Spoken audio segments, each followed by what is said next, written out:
Fear लेन TV में आपका स्वागत है, जहां डर सिर्फ महसूस नहीं होता बल्कि आपकी रूह तक उतर जाता है। पिछली रात के बाद सैम की जिंदगी पूरी तरह बदल चुकी थी। उसने सोचा था कि जो कुछ भी उसने देखा वो बस एक सपना था, एक डरावना वहम। लेकिन अगली सुबह जब सैम की आंख खुली तो उसे एहसास हो गया कि वो सब सपना नहीं था।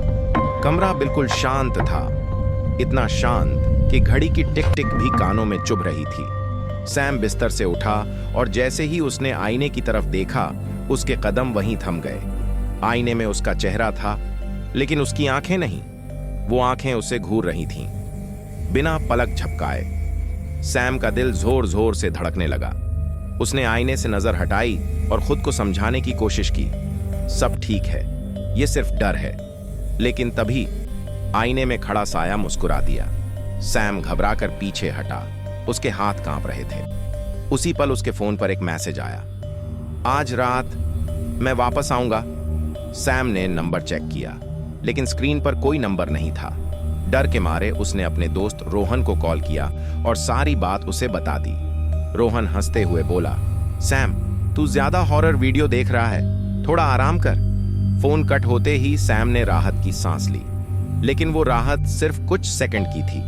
अचानक कमरे की लाइट अपने आप बंद हो गई। चारों तरफ अंधेरा छा गया। सैम की सांसें तेज हो गईं। उसने मोबाइल की टॉर्च जलाई। उसी रोशनी में उसने देखा, कमरे की अलमारी धीरे धीरे हिल रही थी। खट खट खट। हर आवाज के साथ सैम का डर बढ़ता जा रहा था। वो धीरे धीरे अलमारी की तरफ बढ़ा। उसका हाथ अलमारी के हैंडल तक पहुंचा और जैसे ही उसने दरवाजा खोला, अंदर कुछ भी नहीं था। सैम ने चैन की सांस ली, लेकिन तभी उसके कान के पास एक ठंडी सांस महसूस हुई और एक आवाज फुसफुसाई, मैं यहीं हूं। सैम का शरीर सुन्न पड़ गया। वो पीछे मुड़ा, लेकिन वहां कोई नहीं था। आईने की तरफ देखते ही उसकी चीख निकलते निकलते रह गई। आईने में वही साया था, अब पहले से ज्यादा साफ। उसका चेहरा सैम जैसा ही था, लेकिन मुस्कान शैतानी थी। तभी आईने से एक काला हाथ बाहर आया। सैम पीछे गिर पड़ा। वो उठकर भागना चाहता था, लेकिन उसके पैर जमीन से चिपक गए थे। साया धीरे धीरे आईने से बाहर निकल रहा था।